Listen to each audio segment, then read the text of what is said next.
In a world searching for gaming knowledge comes the man, the myth, a legend in his own mind, Critical.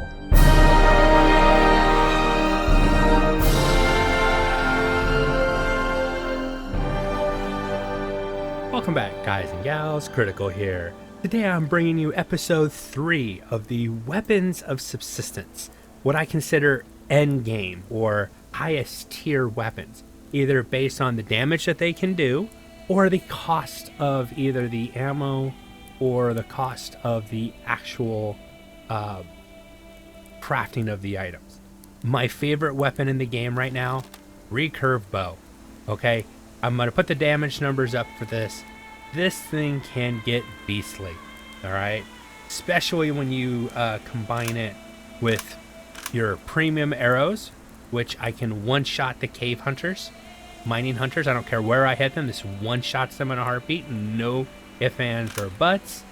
And the upgraded damage to the bow translates to this grenade-tipped arrow, making the grenade-tipped arrow on a recurve bow one of the most devastating weapons in the game.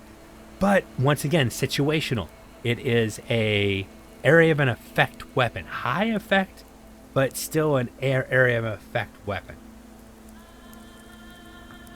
It's one of those like game items. It's definitely, in my opinion, worth upgrading all the way. The double barrel shotgun. Okay, this thing, it's odd. The base damage, as I can tell, is about 80, which doesn't translate into high damage. But I dropped a level 3 moose.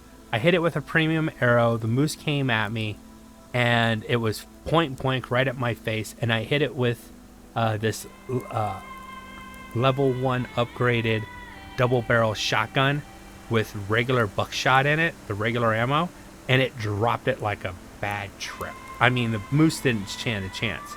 So I'm wondering if the damage numbers that we have might be a little off. It feels like it does more damage, but it can have different ammos. It can do the standard ammo or the slug ammo. Now, as I understand it, the standard ammo, the red shells, do damage close up, but at a distance, the damage falls off. The slugs do the same amount of damage, but at a longer range. Not as long as some of the other weapons, but still, you have some more room to work with. Definitely a nice weapon. All right, for the next ones, we need to get outside. We need to get out of the house. I don't want to damage my own house unless I absolutely have to. And right now, I don't. No, I won't. All right. This is your standard Claymore. All right, and that you'll see that cone, that blue cone right there. That is the area, rough area of effect of where this weapon will do damage. Okay, you place it out, and anytime a hunter or an enemy comes within range of it, it'll blow you up. I've actually stepped on these in hunter areas. There's some famous videos of me screaming like a star going, ah, because I didn't see it. It didn't take me out. Fully armored, it didn't kill me. So I think these need either another tier of this weapon, or it needs to have its weapons buffed, damage buffed, because it's not very good damage. In my opinion, it's not very good. The Molotov Cocktail. If you have a group of hunters, this weapon is gold. If you can get them to group up. If not, it's a so-so weapon. And what you do is there's no pin to pull, but you pull a pin anyways. Don't ask me how that works. And it'll do an initial hit of damage of less than 100. Maybe like 100, 150 sometimes. I'd say about 125, just a good guess. And then it'll sit here and burn. So I'll do roughly 280, 210 points. Yeah, about 210 points of damage on this with this Molotov Cocktail. Most of it from burn damage. Man, that ore just popped in too, and those things were huge. You increase the size on the ores. And if you've never seen this fire off,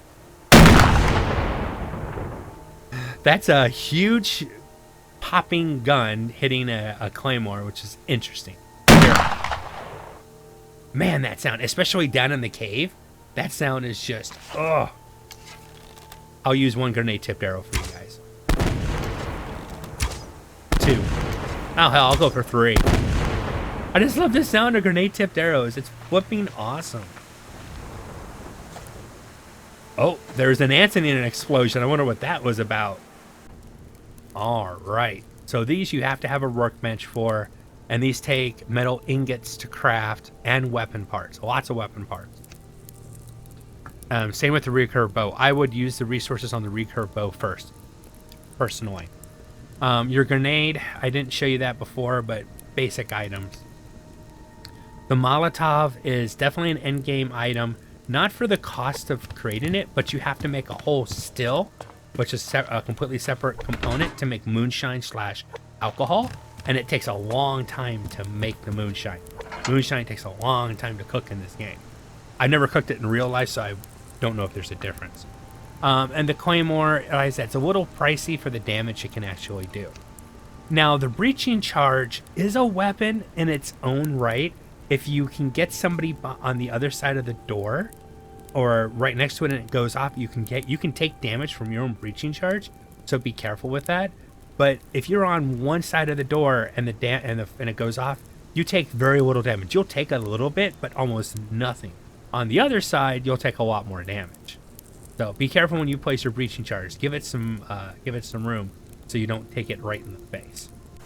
All right, those are my high-end or top-tier weapons in Subsistence. I hope you guys have enjoyed this content. If you have, drop a like, consider subscribing, and I'll catch you guys in the next one.